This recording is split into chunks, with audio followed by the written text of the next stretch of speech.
El camino del saber científico siempre ha sido compartido. La ciencia ha caminado a través de los años acompañada de la palabra. La narrativa nos ha ayudado a conocer nuevas perspectivas del mundo que nos rodea. Es por eso que aquí comienza Entre verbos y protones, desde la narrativa a la ciencia. Hola, ¿qué tal? Muy buenas tardes a todas y todos. Estamos aquí comenzando en este segundo capítulo de nuestro programa Entre Verbos y Protones en la radio comunitaria Norte Grande. Saludamos ahí a Rodrigo que nos acompaña. ¿Qué tal, Rodrigo? ¿Cómo va todo por allá? Todo bien, chicos, muchas gracias por el saludo. ¿Qué tal ustedes? ¿Qué tal la semana? Todo bien por acá. Saludos a Ezequiel también. ¿Qué tal? Hola Felipe, hola Rodrigo. Saludos a todos los que están viendo este programa. Estamos acá. Una nueva semanita para seguir reflexionando, seguir conversando. Hubieron algunas reacciones durante la semana sobre el mito y la ciencia, hasta dónde la ciencia se tiñe de estos elementos, dónde podemos encontrar.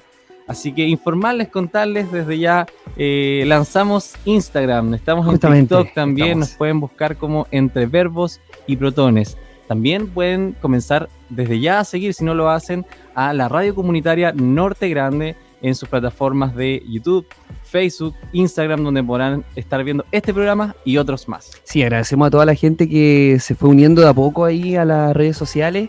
Han habido varias visualizaciones, así que agradecemos, por supuesto, el compromiso que han tenido ahí con la página y con el Instagram que abrimos hace poquito, pero que ya tiene bastantes seguidores, así que pueden seguirnos ahí en las redes sociales, que siempre ayuda. ¿Qué tal, Ezequiel? ¿Cómo estuvo esa semana? Fue una buena semana, tuvimos un poquito de lluvia, un poco de calor. Fue una semana raro, sí. Raro como el eclipse. Como el eclipse que nos acompañó esta semana, po. Sí, tuvimos ahí un evento astronómico interesante que tiene varias lecturas de diferentes lugares. Claro, desde la ciencia, ¿qué nos podrías contar del eclipse que se vivió el 8 de noviembre? Sí. Así es, este 8 de noviembre tuvimos un eclipse lunar. Básicamente lo que ocurre es que está el Sol, está la Luna y entre medio justo se atraviesa nuestro planeta, la Tierra. Claro. Entonces lo que sucede es que se ve opacada entonces la cantidad de luz que le llega a la Luna y eso hace que cambie un poquito cómo se ve la coloración de esta. La percepción. Claro. No es que la Luna se tiñe un poquito de rojo, no es que la Luna se ponga roja, claro, sino que la luz que impacta sobre la Tierra se desvía. Y eso hace entonces que podamos ver a la Luna de ese color. Lo mismo ocurre en los atardeceres. Cuando vamos a mirar el atardecer, se ve un poquito más rojo y esto es porque la luz está compuesta por varios colores, por decirlo de una manera simple, y el rojo puntualmente es una onda que es capaz de atravesar de mejor manera o bordear los objetos de mejor manera y por eso es que como que se ve característicamente principal. Aquí en Chile se vio un poquito, se vio básicamente parcial, como el comienzo de este eclipse de manera parcial. Acá en el sur se vio muy poco. Sí, y en regiones más hacia el norte, pensemos en Norteamérica, se pudo divisar de mejor.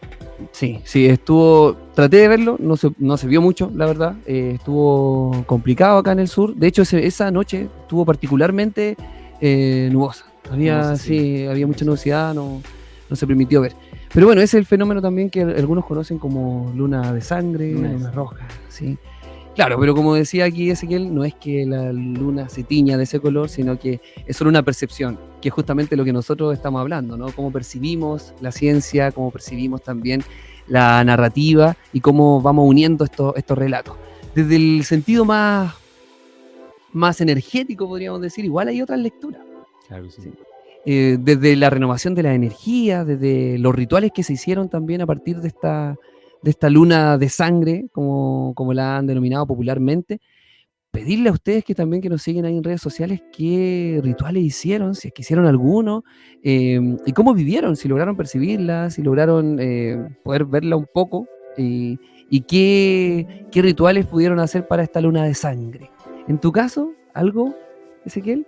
No, pero sí, por ejemplo, una amiga, te puedo contar que encendió una vela roja. Sí, yeah. Que un poquito lo que buscaba era profundizar en el amor propio y cambios positivos para su vida de aquí en adelante. Hay gente que prende vela de distintos colores como de alguna manera dándole un sentir a eso, claro, poniendo un deseo en lo que está haciendo, como una manera de reinterpretar y resignificar su mundo, su aquí y ahora. El agua también.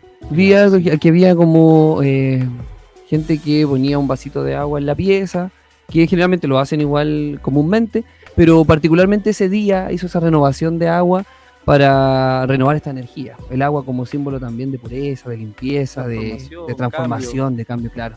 Entonces ahí tenemos primera relación entre lo que es la cultura, el mito, y esta relación astronómica que se vivió, digamos, que es un fenómeno. Claro, y en ese sentido, imagínate, para los primeros pueblos que veían esta luna implicaba ciertas transformaciones y ciertos cambios. Así el conocimiento va surgiendo, se va desarrollando a través del relato y vamos encontrando nuevos caminos. Y el conocimiento, la gracia del conocimiento es que pueda ser conversado, que pueda ser comunicado, que pueda ser transparente. Y justamente ese es uno de los temas que hoy queremos conversar. La ciencia a puertas cerradas. ¿Qué tan cerrada es la ciencia? ¿Qué pasa con este mundo? Claro, ese es el capítulo que tenemos hoy día, con tratar de visualizar, tratar de entender por qué que nosotros partimos de esa premisa de que la ciencia ha estado históricamente a puertas cerradas, que no ha permitido que otros saberes de pronto ingresen a esto y que puedan permanecer, ¿sí? O sea, quizá de pronto hay un diálogo, ¿sí? Un diálogo que no es permanente. Quizá a eso apuntamos nosotros, a que ese diálogo sea permanente y que a su vez logre también esta democratización, ¿sí? Abrir un poco más los espacios y hacer que dentro de este saber científico también puedan ingresar otros saberes. En ese sentido comenzamos con esta primera sección que denominamos como la ciencia a puertas cerradas, ¿sí? En este capítulo en el que vamos a hablar hoy día de la democratización del conocimiento. Primera sección, democratización del conocimiento. Así es, de alguna manera, si pensamos en los relatos, si pensamos en las narraciones, en las historias que ya se han contado para dar soluciones a ciertas inquietudes o a preguntas de investigación que se respondieron a través del mito en algún momento, justamente la gracia fue que ese saber, ese conocimiento se transmitió de generación en generación y existía un dominio público de lo que se narra, de lo que se cuenta. Claro, desde el oral también que es, o sea, yo te lo transmito a ti porque me interesa que tú también lo sepas porque eres parte de mi cultura. Y de alguna manera es de todos, es un patrimonio de todos, lo defendemos, lo cuidamos, lo transmitimos. Y la ciencia, evidentemente, las diferentes ramas de la ciencia, pensando en las ciencias sociales y en las ciencias naturales, generan día a día a través de la investigación, de lo que hacen gente en laboratorios o gente detrás del escritorio reflexionando o en terreno, es generar conocimiento, ir acumulando un poquito más y ir de alguna manera desenmarañando lo que observamos, qué es la vida, qué es lo que está a nuestro alrededor, cómo nos comportamos. Y justamente ahí se genera una tensión, porque ¿qué pasa hoy día con ese saber? ¿Es de acceso público? ¿Es tan simple poder acceder a todo lo que sabemos acerca de un tema? Yo creo que si uno lo plantea como desde la historia misma, entendemos que en un principio este saber siempre ha sido público, siempre ha sido libre. No me refiero a la ciencia, sino que me refiero al saber cultural, ¿sí? Al saber del relato o al saber popular, siempre ha sido de carácter público, de carácter abierto, de carácter dialogado, ¿sí? Me interesa que todos sepan, que todas y todos sepan lo que nosotros entendemos como realidad, lo que nosotros entendemos como costumbres, como cultura, ¿cierto? Porque somos parte de un colectivo, ¿sí? Eso lamentablemente creemos nosotros que en la ciencia no se ha logrado, ¿sí? Porque generalmente lo que nosotros vemos es que la ciencia es para los científicos, ¿sí? Claro. Y ese aspecto que debería estar en una apertura se ha ido cerrando, ¿sí? Cuando de pronto hay muchas plataformas, de pronto muchas páginas que han intentado también acercarse a este dominio público, que no se ha dado. Justamente uno de los problemas que ha fortalecido, yo creo, en el último tiempo, de la mitad del siglo XX hacia acá, ya en pleno siglo XXI, que ha fortalecido que el conocimiento, el dominio de esta información no sea tan público, es la forma en que se da a conocer.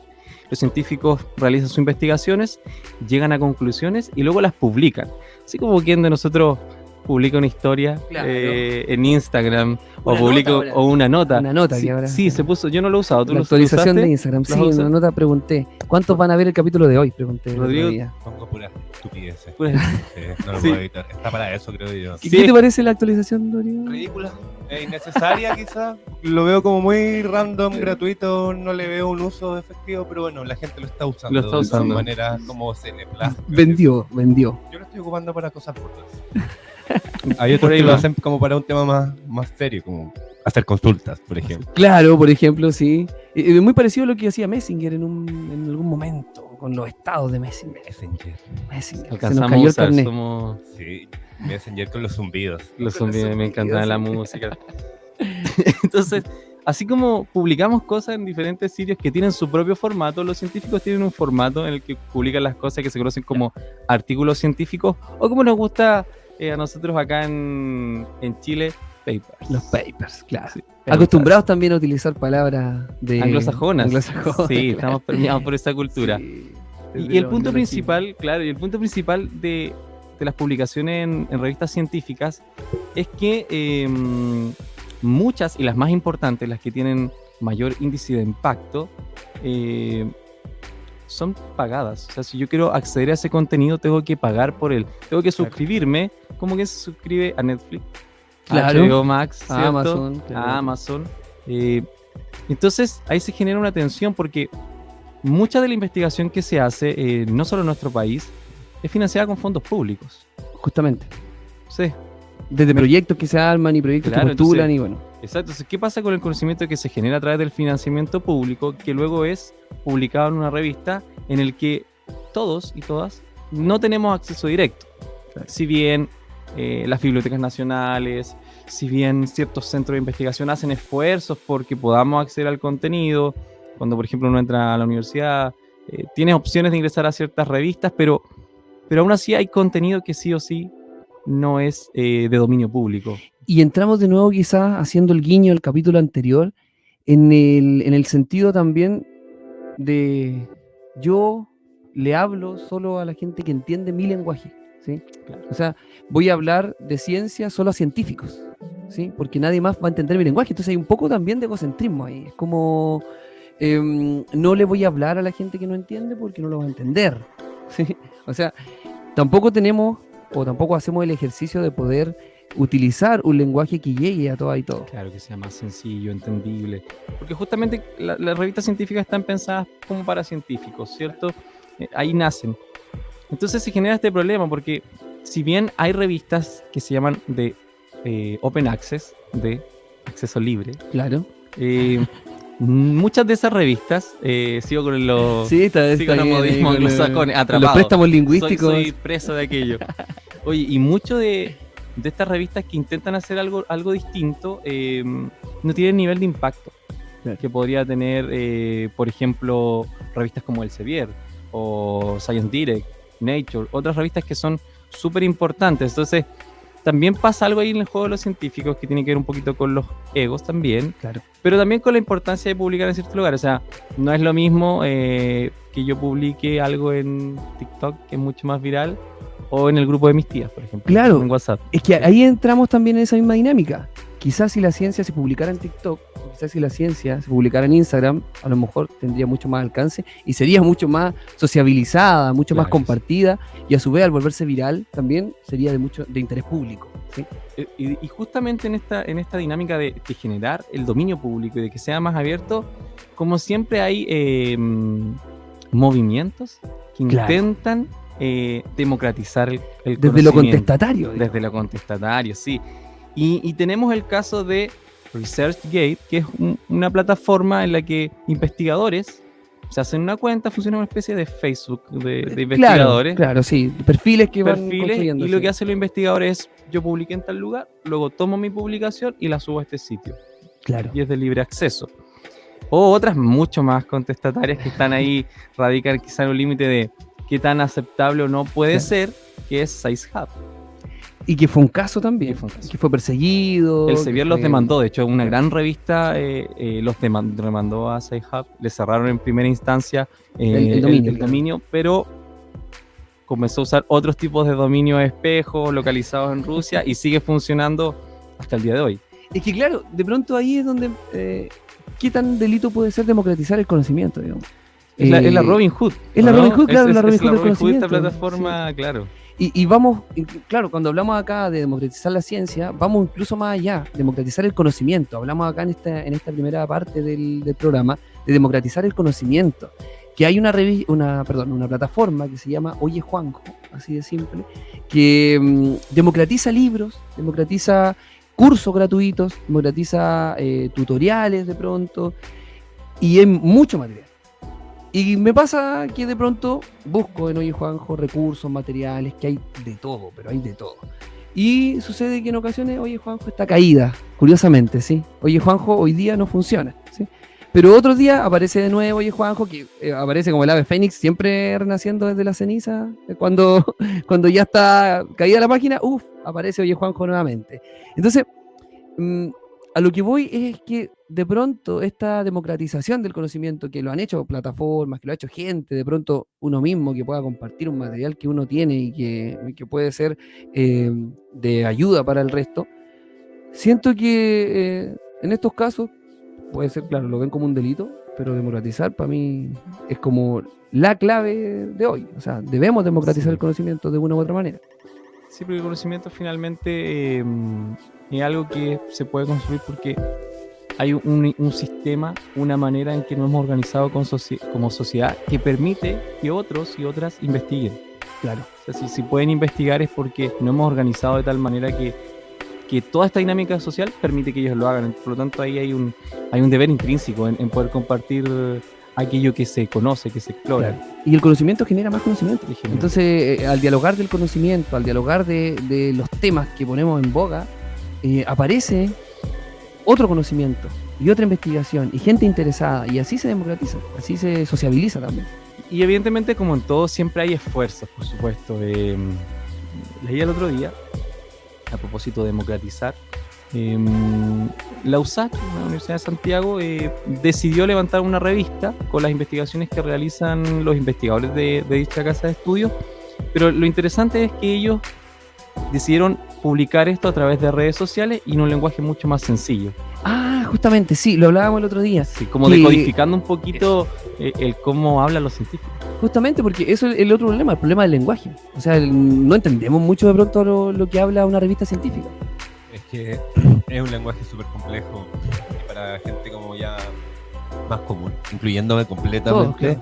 Es difícil poder como entenderlo con claridad, y no sé si eran ustedes los que hablaron la semana pasada de que efectivamente hay personas que logran como sencillar este lenguaje y hacerlo como práctico para todos, y que en verdad eso atrae mucho porque efectivamente es una materia, es algo que es súper interesante, pero que claro, en tema de lenguaje Claro, y la lata, porque sí, es un lenguaje súper culto, súper extenso, súper formal, y científico. específico, demasiado específico. De la terminología, mucho de la terminología, sí. Hay una comunidad que es muy específica y que lamentablemente son lenguajes especializados que no entendemos, que cuesta comprender.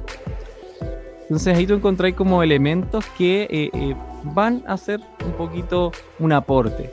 Evidentemente hoy en día cada vez a través de Explora, de otras instancias que organiza el gobierno, que realizan escuelas, asociaciones, centros de investigación, está dando una apertura hacia la investigación, pero creo que todavía falta avanzar más en materia de poder democratizar. Por lo tanto, quería compartirte una cita.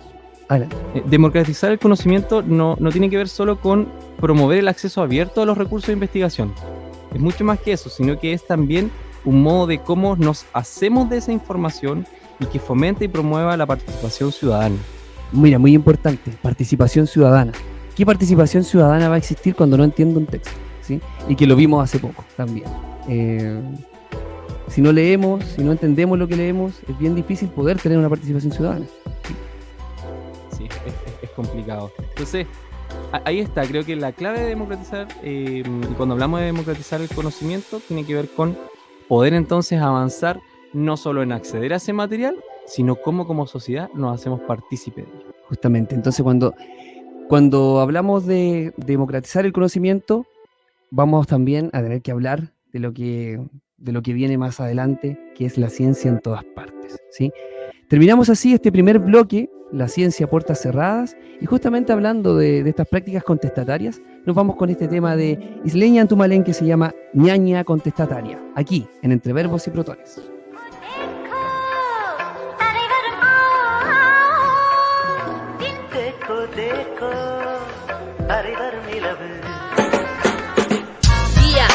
Isleña Antumalén con la indómita barricada, desde el centro del lago Ranco despertando los espíritus mapuche. ¿Cómo suena? Este es el verso pegajoso, el que piensa cada vez comisario, el que quisiera gritar a cualquier comisario. Ya basta de resquemores, ya basta de indecisiones, ya basta de estar entregando el mundo en bandeja a los cabrones, ya basta de quedarnos callados, de hacernos a un lado, mientras la tierra siguen explotando. Igual que el 90% de la población, que son el carbón de la globalización. Es por eso que se torna necesario revertir la situación. Agarra la mochila, agarra el pegamento, guarda los lienzos, que esta noche salimos con todo el aliento a empapelar la ciudad, para que la gente sepa que no estamos movilizando acá, dando la pelea desde tiempo ancestral, desde que la ñaña separó a la forestal.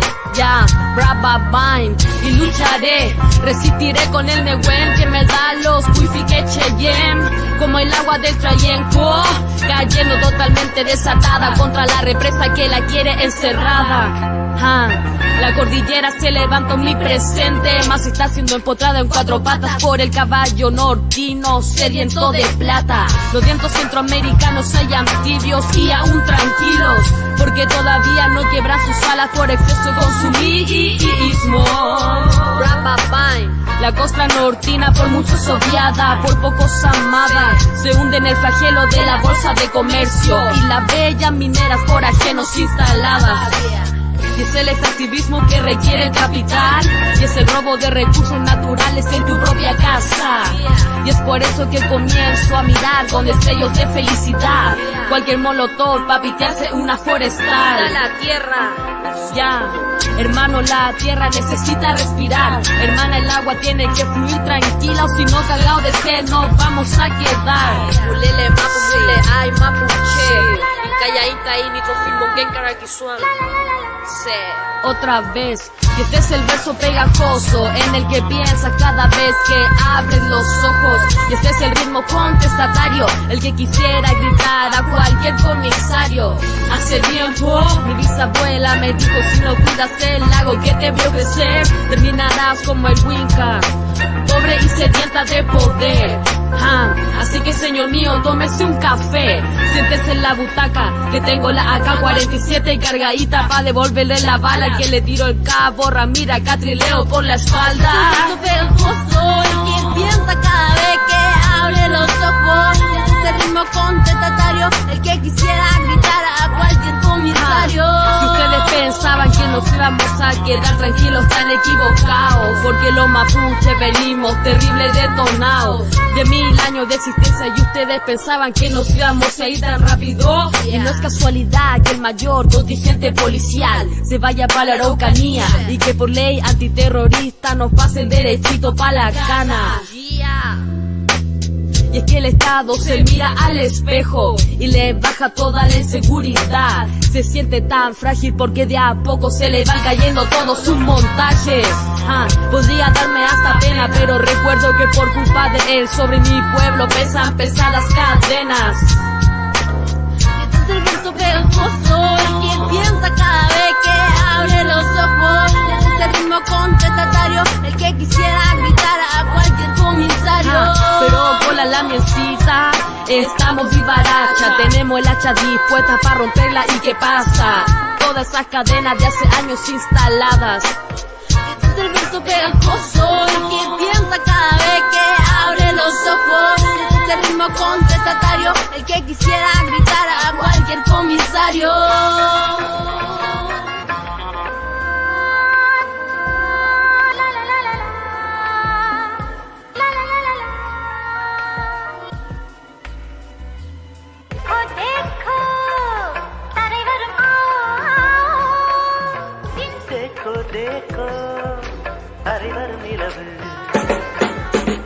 Día, desleñan tu malenco, la indómita barricada. Desde el centro del lago Ranco despertando los espíritus mapuche. ¿Cómo suena? Este es el verso pegajoso, el que piensa cada vez que abre los ojos. Este ritmo contestatario, el que quisiera gritar a cualquier comisario. Ya basta de resquemores, ya basta de indecisiones, ya basta de estar entregando el mundo en bandeja a los cabrones, ya basta de quedarnos callados, de hacernos a un lado, mientras la tierra siguen explotando. igual que el 90% de la población, que son el carbón de la globalización. Es por eso que se torna necesario revertir la situación. Agarra la mochila, agarra el pegamento, guarda los lienzos, que esta noche salimos con todo el aliento a empapelar la ciudad, para que la gente sepa que no estamos movilizando acá, dando la pelea desde tiempo ancestral, desde que la ñaña separó a la forestal. Ya, brava Vine, y lucharé, resistiré con el Nehuen que me da los Wifique Cheyenne, como el agua del Trayenco, cayendo totalmente desatada contra la represa que la quiere encerrada. La cordillera se levanta omnipresente, más está siendo empotrada en 4 patas por el caballo nortino sediento de plata. Los vientos centroamericanos hay anfibios y aún tranquilos, porque todavía no quebran sus alas por exceso de consumismo. La costa nortina por muchos... Seguimos en Entre Verbos y Protones, desde la narrativa a la ciencia. Seguimos acá entonces en Radio Comunitaria Norte Grande. Estábamos con Isleña Antumalén, ñaña contestataria. Contestataria. Sí, ¿escucharon la letra ahí? Bueno, ahí era un poquito de lo que hablábamos hace un rato, cómo hacemos ciencia para todas y todos, cómo somos contestatarios también ante ese lenguaje científico, ante esa secta, no secta, pero ese sector del saber que de pronto nos limita un poco a otros saberes. Así es. Y justamente en esta línea, ¿por qué ser contestatario? Porque de alguna manera la ciencia está en todas partes. Ese es justamente la siguiente sección que vamos a trabajar ahora, que es la ciencia está en todas partes, ¿sí? Pero ese hecho de que esté en todas partes también me lleva a repensar, ¿entendemos los códigos de la ciencia? Porque la respiramos de cierta manera, ¿sí? Cuando hacemos pan, por ejemplo, estamos haciendo ciencia, ¿sí? Claro que sí. Realmente cuando cocinamos, cuando caminamos por la calle y de pronto sale el sol y después se pone a llover, que pasa mucho acá en Valdivia, estamos percibiendo la ciencia, ¿no? Entonces, ¿pero estamos entendiendo realmente cuáles son los fenómenos que hay detrás de todo esto que ocurre o no? Pareciera que no, ¿cierto? Pareciera que no, pareciera que cuando caminamos y observamos lo que nos rodea, nos hacemos preguntas y no siempre quizás llegamos a respuestas que sean muy profundas. Creo que el intento es importante, sí, creo que el hacernos preguntas e intentar responderlas desde lo que ya sabemos es relevante, pero aunque está en nuestro día a día, Claro. no se nos hace difícil comprenderla, y creo que justamente el desafío que tiene la ciencia, y que tiene otros saberes por supuesto, pero la ciencia en particular es con respecto a el código que utiliza. Y ahí la importancia del lenguaje, ¿no? El lenguaje, porque finalmente la ciencia o el saber científico se desarrolla a partir de terminología, ¿cachai? O sea, ¿cómo vamos a explicar algo o vamos a acuñar un término a algo que a veces con el propio lenguaje, en el propio lenguaje que utilizamos, no están esas palabras? Claro, eso es justamente, es el lenguaje especializado lo que se utiliza, lenguaje especializado. De pronto, y lo vemos desde la práctica docente también, es muy complejo que un estudiante entienda textos que son especializados, ¿ya? Porque estamos acostumbrados, y ahí quizá sea también una autocrítica para nosotras como docentes, de ver que están muy familiarizados con la narrativa, están muy familiarizados con los textos literarios, incluso dentro de los mismos textos literarios están familiarizados con unos más que otros, ¿sí? De pronto es mucho más fácil comprender para ellos un microcuento que comprender un poema, por ejemplo, ¿ya? Entonces, los textos que son especializados, sobre todo cuando hablamos de textos no literarios, de crónicas, de entrevistas, de reportajes, y más allá de papers, ¿sí? De textos que son científicos, de textos que hablen de temáticas con las que no estoy familiarizado, se me hace muy complejo comprenderlo, ¿sí? Porque es un tema de código, es un código distinto que se utiliza, y cuando no tenemos el mismo código, cuando no nos familiarizamos con el mismo código, se me complejiza ese proceso, ¿sí? Y le pasó a llevándolo al mundo cotidiano, le pasó en algún momento a nuestros padres, me está pasando a mí también, con las generaciones más jóvenes. O sea, pensemos en cómo hablan.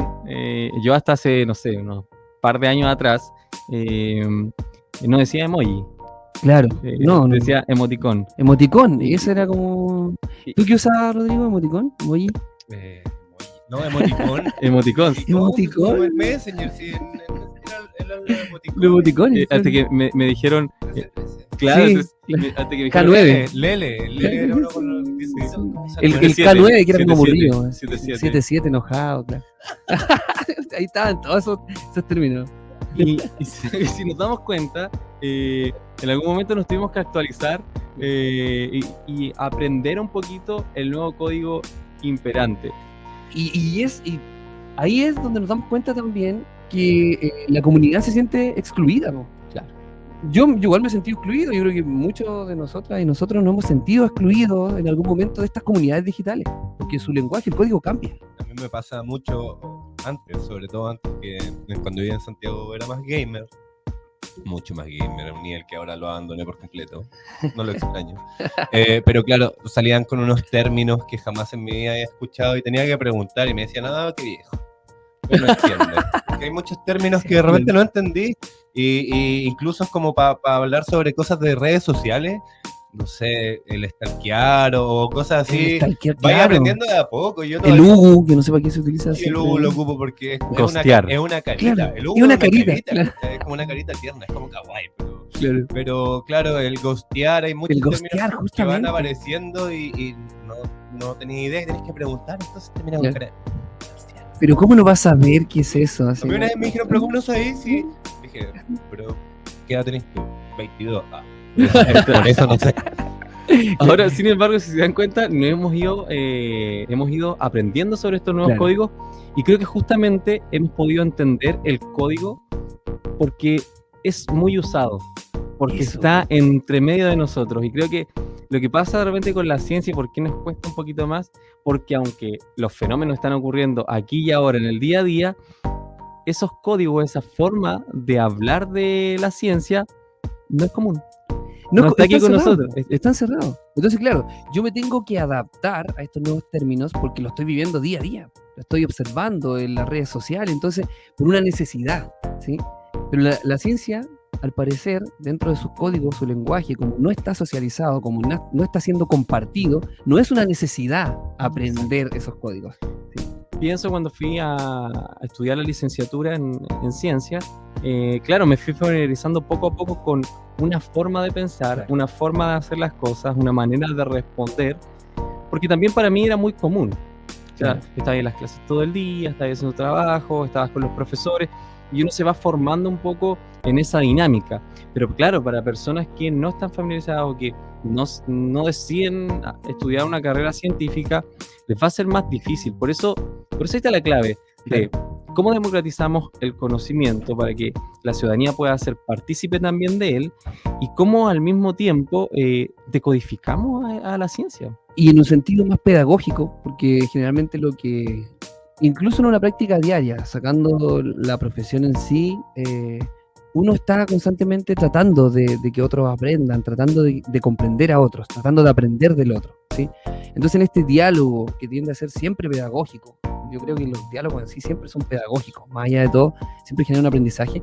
En el aspecto pedagógico, ¿cómo explicamos la ciencia desde esa terminología? Que tú es un lenguaje que entiendes, que tú lo puedes decodificar, pero ¿cómo llevas eso a una práctica de enseñanza-aprendizaje? ¿Sí?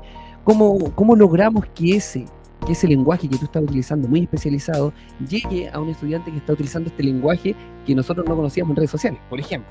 Claro, y mira, te quiero compartir una pequeña reflexión que en el caso de la decodificación de la ciencia y lo que hace la ciencia, sus códigos, sus términos, aquí lo relevante, en cierta medida, no es el contenido de la ciencia, sino la formación de un hábito reflexivo e ilustrado, lo que produce en definitiva la comprensión de la ciencia. Porque es el inicio.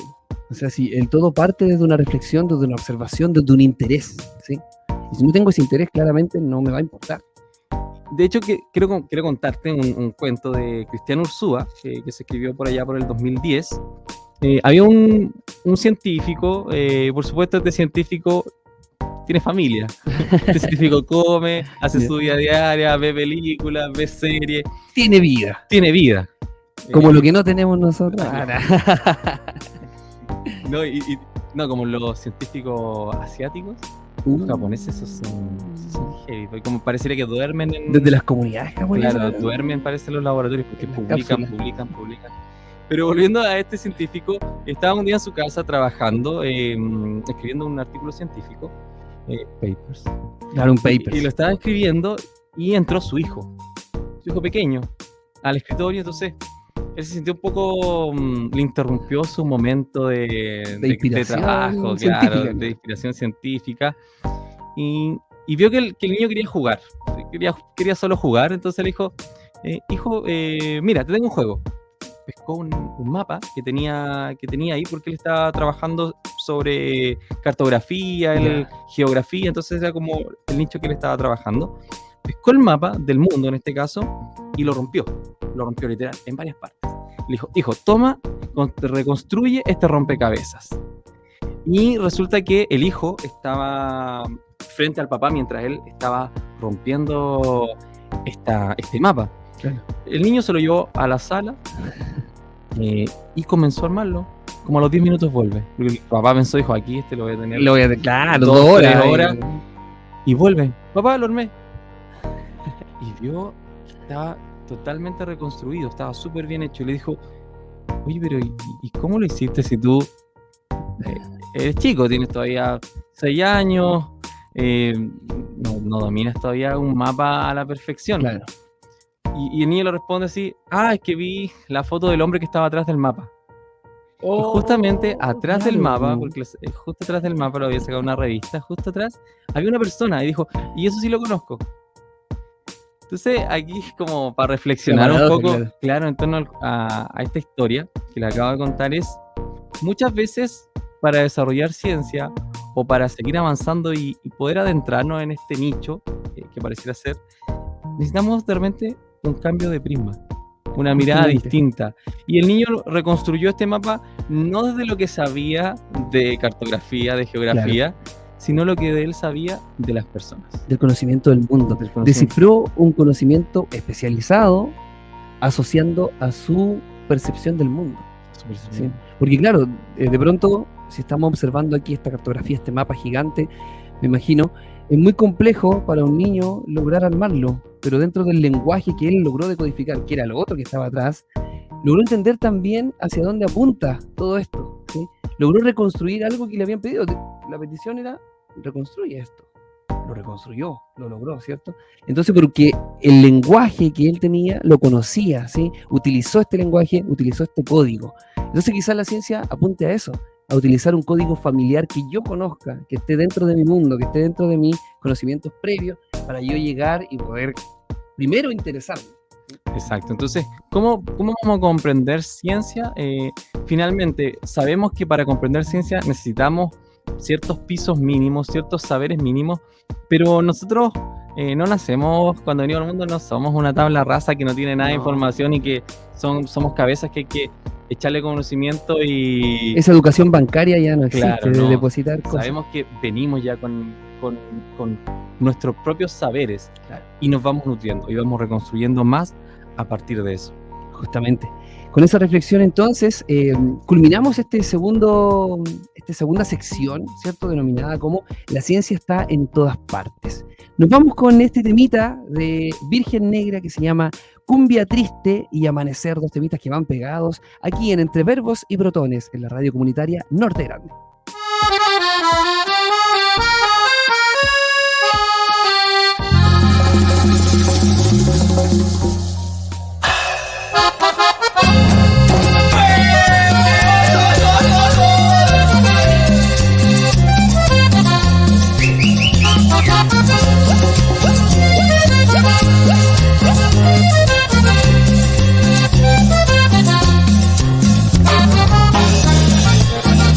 Sí.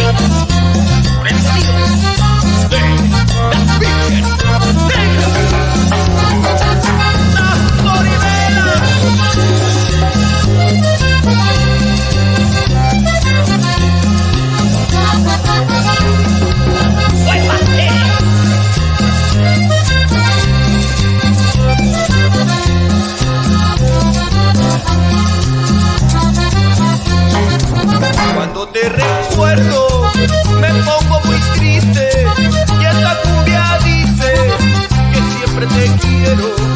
Cuando te recuerdo me pongo muy triste y esta cumbia dice que siempre te quiero, que siempre te quiero.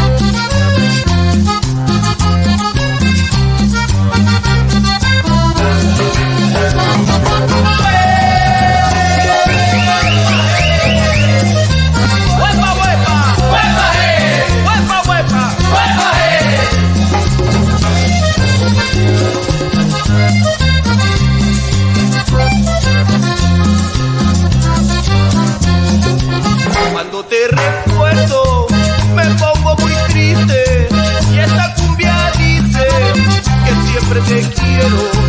Cuando te recuerdo me pongo muy triste y esta cumbia dice que siempre te quiero, que siempre te quiero, que siempre te quiero.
Y va amaneciendo el día, que replica en el cumbión. Y va amaneciendo el día, quiero, quiero, quiero, quiero, lai. Quiero, quiero, quiero, quiero, lai. Quiero amanecer y amanecer así. Quiero amanecer y amanecer así.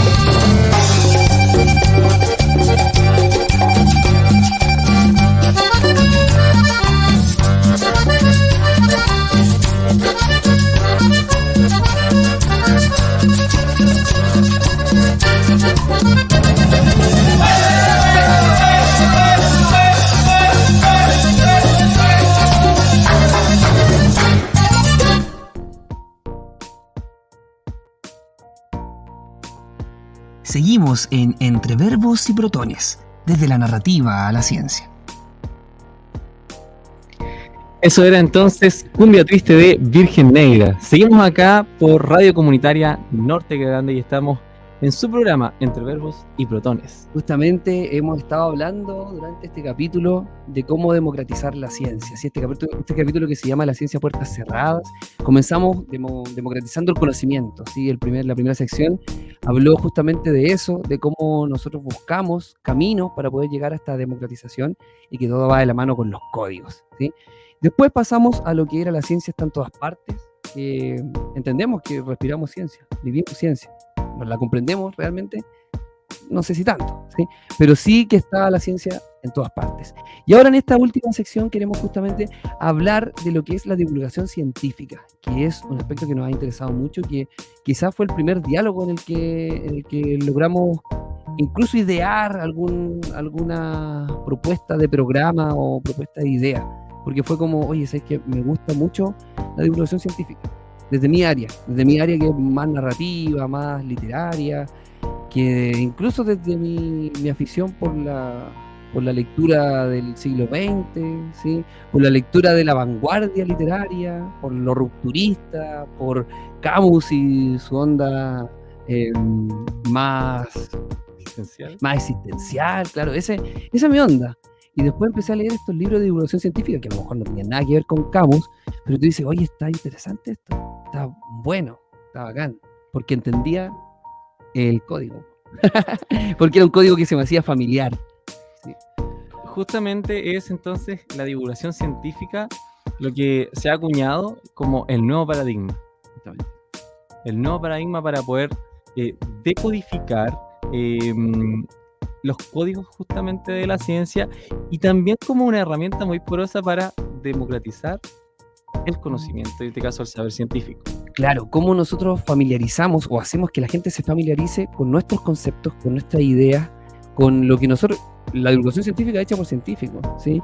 El tema es que está llevado a una praxis que es entendible por todas y todos, ¿sí? Está explicando la ciencia, como se dice vulgarmente, con pera y manzana. ¿Sí? Eso es lo que busca, explicarnos a nosotros con pera y manzana. Y qué bueno que eso se dé, digamos. Pero claro, al parecer dentro de las comunidades científicas no sé si hay mucha aceptación. No siempre hay tanta aceptación porque de repente, evidentemente para poder desarrollar formas análogas, distintas, de poder explicar algo que es muy complejo, en muchos casos, muy complejo, se requiere simplificar un poco. Claro. Y esto a veces quizás puede ser no bien visto porque se puede dar una idea equívoca puede ser muy reduccionista, quizás. Puede ser muy reduccionista. Pero ¿no ocurre esto en los colegios?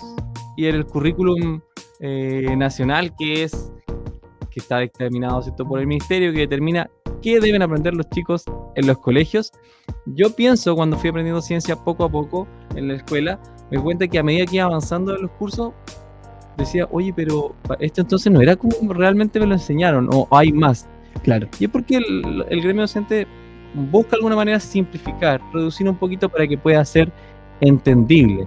Justamente, porque ¿qué sucede? Que cuando no entendemos algo, pese a que te lo están explicando de distintas maneras, con distintos mecanismos y no lo entendemos, caemos en una frustración cognitiva de pronto, ¿sí? Sí. Una frustración de decir, pucha, ¿por qué no lo estoy entendiendo? Si es lo que me gusta, ¿sí? Yo creo que muchos entraron a hacer ciencia porque les gustaba en sí la idea de experimentar, la idea de descubrir, la idea del método científico en sí, de lo que hablábamos en el primer capítulo, la idea de poder experimentar, por ejemplo, con el tema del poroto que decíamos nosotros, ¿sí? O experimentar con las plantas, por ejemplo, con la botánica. Entonces, hay un acercamiento ahí, hay un acercamiento real, práctico. Ahí era lo que hablábamos justamente la semana pasada, desde lo práctico. Siempre me acerco desde lo práctico. Mi primer paso a apasionarme por algo, a que me guste algo, es a través de lo práctico. Entonces, si complejizamos, no estoy diciendo que con esto simplifiquemos todo, pero sí estoy diciendo que el camino para llegar debe comenzar con eso, con un acercamiento a un lenguaje, a un código particular que yo entiendo. Y si lo entiendo de cierta manera, voy a ir a otro paso. Voy a ir al otro paso y decir, oye, lo quiero seguir descubriendo, quiero ir más allá, ¿sí? O sea, pensemos en una serie muy popular que es Cosmos, en su primera edición, hecha por Carl Sagan. Sí, justamente. Y que tiene un libro maravilloso también sobre lo mismo. él motivó a muchos de los divulgadores que yo escucho hoy en día. Claro. ¿Sí? Al que está haciendo Cosmo en su segunda edición, Javier Santolaya, que es otro, Santolaya, sí. sí, un divulgador español, me imagino que Andrés León. Claro, sí, igual. O sea, bueno, marcó un precedente su programa, el de cómo compartir la ciencia para motivar a otros a hacer ciencia, pero también a comprometerse con divulgarla, comunicarla. Sí, justamente el caso de la Teresa Panequi, por ejemplo, en Chile, el caso del mismo profesor Massa, que en algún momento también escribió todos estos libros, que fueron quizás subiendo en complejidad, ¿sí? Desde el primer libro, que era Marte, la próxima frontera, fue el segundo. Primero era Somos polvo de estrellas. Y ya desde el nombre, imagínense, los nombres poéticos, ya no es un paper que te habla de una fórmula científica, ¿sí? Sino que lo poético de decir somos polvo de estrellas. O sea, ¿qué más poético que eso?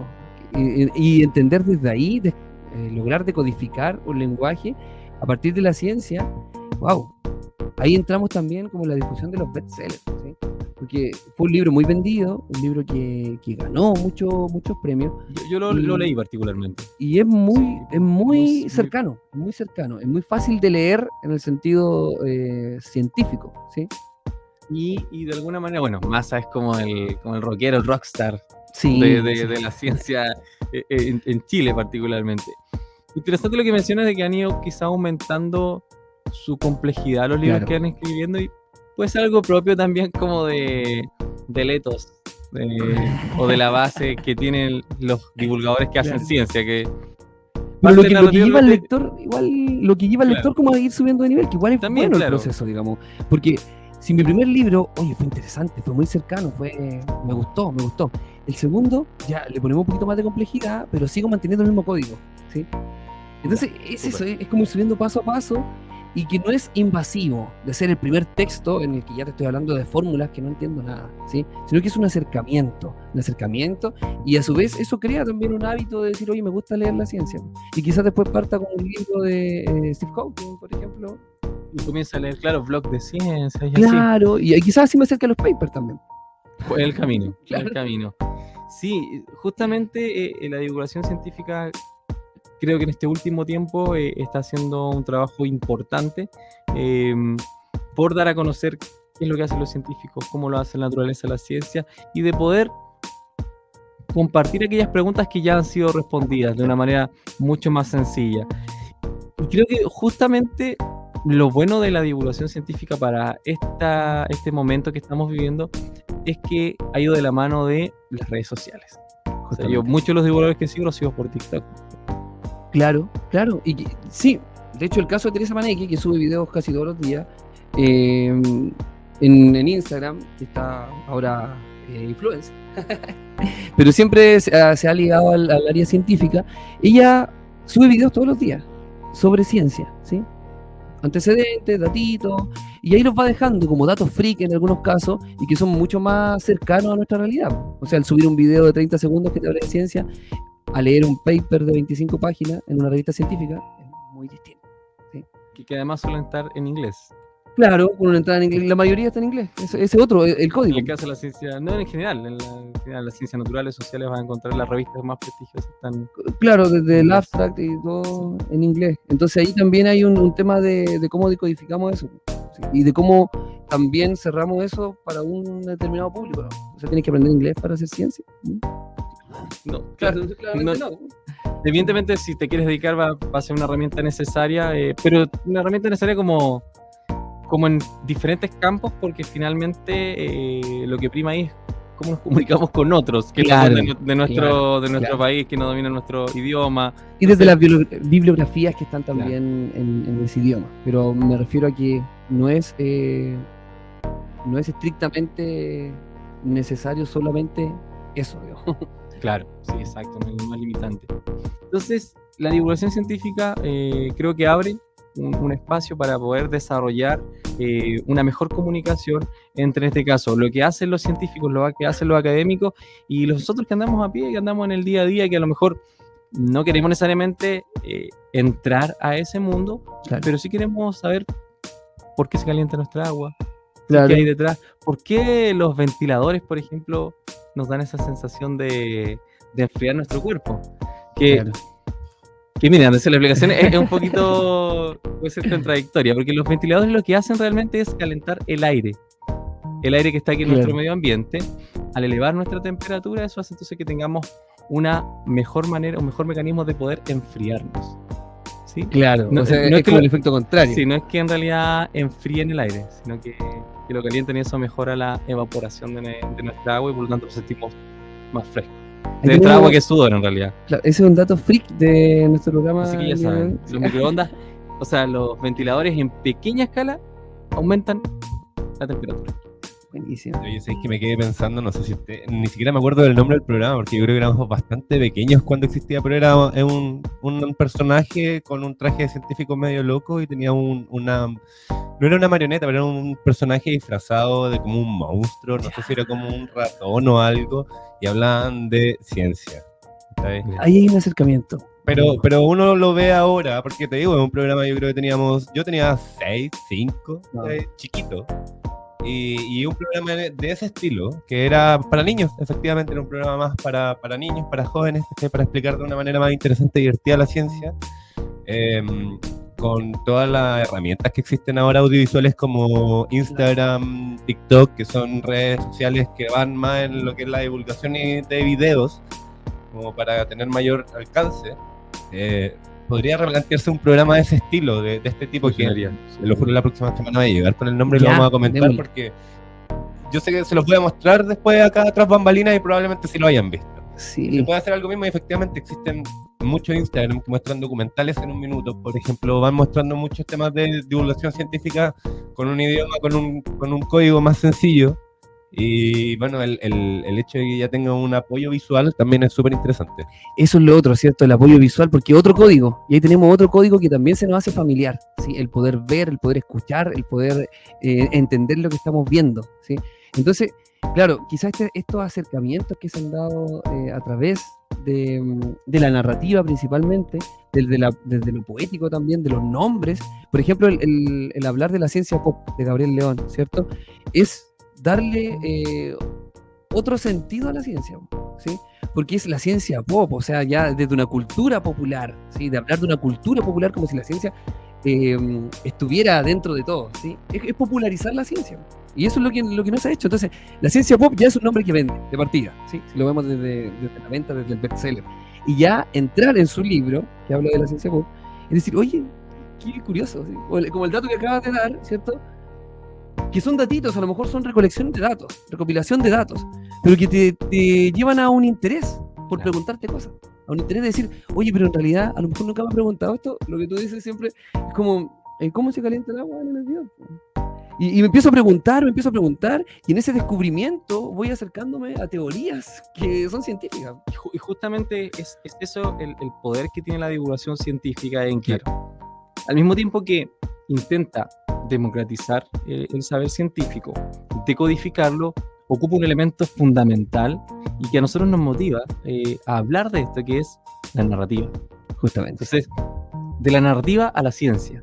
Creo que justamente la divulgación científica está haciendo hoy ese trabajo de manera más visible. Claro, y por eso hablamos de la narrativa a la ciencia. O sea, todo lo que nosotros, de cierta manera, pensamos anteriormente, tiene también un sentido, porque partir desde la narrativa, desde el origen de todo, digamos, como la narrativa, el contar, el relatar, el dialogar, a la ciencia, para llevar a este carácter científico que nosotros queremos llegar, es un proceso que se debe hacer y que es justamente lo que nosotros entendemos como democratizar la ciencia, ¿sí? Y exacto, justamente Andrés León lo que hace en su libro de la ciencia pop es contarte una historia. Claro. Literal, te va contando una historia, los animamos a poder verlo, leer aquel libro. Si no lo pueden comprar, pueden acceder al recurso gratuito que está a través de la biblioteca. Sí, biblioteca pública. Hay app ahora que se descarga en la aplicación, está en audiolibro o está en libro digital, lo pueden leer sin ningún problema. Sí, en el Play Store, por ejemplo, está la BP Digital, lo buscan como BP Digital, se hacen una cuenta que está conectada con Gmail, con Facebook, y ahí aparecen los libros también de Gabriel León. Y pueden también leer solicitados. Y otros. Que hay un esfuerzo también por... Sí, creo que está la Ciencia Pop 1, la Ciencia Pop 2, que son los mocos, que son libros que nos ayudan también a entender este tipo de preguntas que nos hacemos a diario. Entonces, ahí está el valor, yo creo que tiene la divulgación científica, por qué científicos se están sumando a esto. Incluso también hay pequeños esfuerzos también desde el Estado, a través de CONICET, que es quien da las lucas para que la gente haga ciencia, y es que ahora todos los proyectos que se adjudican deben de alguna manera divulgarlo. Justamente, y eso es lo que vamos a hablar también en el próximo capítulo, de cómo lamentablemente los recursos a la ciencia se han ido disminuyendo, ¿sí? Lamentable, a la ciencia, a las artes, se han disminuido los fondos, pero es una forma también de luchar y de ser contestatario ante el sistema, de cómo nosotros podemos democratizar la ciencia, pese a que no hay ni siquiera recursos suficientes para hacerlo. Entonces, los queremos dejar con estas reflexiones finales. Entendemos que la ciencia por un largo tiempo ha construido una dinámica en la que un poquito ha excluido a aquellos que no manejamos el código, que no manejamos el lenguaje, la forma en que se hace y se comunica ciencia. Creemos que se debe democratizar el conocimiento, consideramos aquello, y en ese sentido entonces la divulgación científica y otras maneras están rompiendo esa brecha, sobre todo a través del poder de la narrativa. Justamente, entonces con esto ya vamos cerrando nuestro segundo capítulo de Entre Verbos y Protones. Queremos dejarlos invitados a que puedan seguir nuestras páginas en redes sociales, Entre Verbos y Protones, en TikTok, en Instagram también, y por supuesto el Instagram de la Radio Comunitaria Norte Grande, que lo pueden buscar también ahí. Vamos a ir subiendo cápsulas de pronto, algunas recomendaciones que tenemos. Los invitamos ahí a leer a Gabriel León, los invitamos a seguir el perfil de Teresa Panequi ahí como divulgadores científicos, y lo esperamos también que nos sigan acompañando en este programa, en este espacio de reflexión Entre Verbos y Protones. Nos despedimos así, esperando que tengan una muy buena semana, para encontrarnos el próximo viernes en el mismo horario.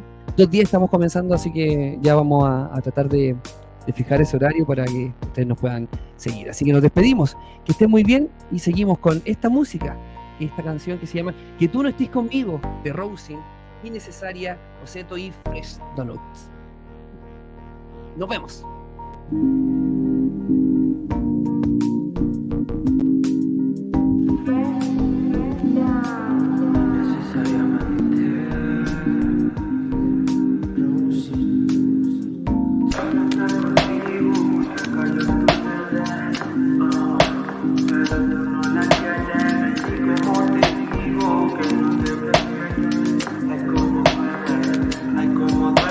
Que tú no estés conmigo no es lo que me duele, pero tú no lo quieres como amigo. Yo sé que me prefieres, solo está contigo porque cayó en tus redes, pero tú no la quieres, baby, como te digo que él no te prefiere. Ay, cómo duele que tú no estés conmigo, no es lo que me duele, pero tú no lo quieres como amigo. Yo sé que me prefieres. Yo sé que nunca vamos a perdernos, no te vayas tan lejos porque ya me pierdo en tu esencia. No quiero perderme tanto como esta prevalencia. No te me pierdas ni te relajes, nunca te bajes ni me dejes la distancia. Nunca has sido conmigo, deja que la energía fluya aún siendo amigos. Es tu sonrisa la que siempre se quedará en mí. Estoy perdido en tus ojos, lo aprendí así.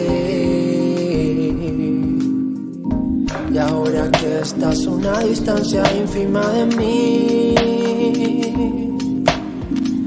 estoy aprendiendo cómo puedo ser feliz.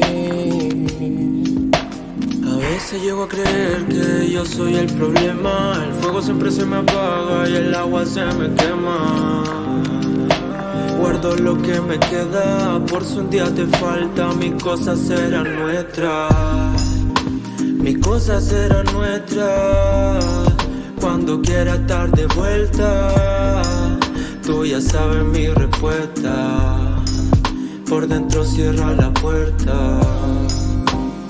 Cierra la puerta. Cierra la puerta.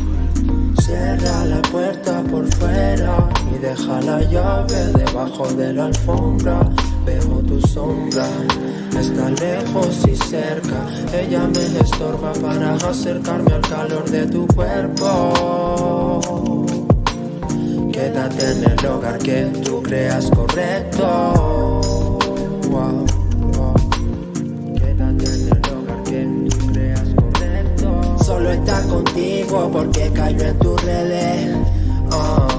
Pero tú no la quieres, baby, como te digo que él no te prefiere. Ay, cómo duele que tú no estés conmigo, no es lo que me duele. Pero tú no lo quieres.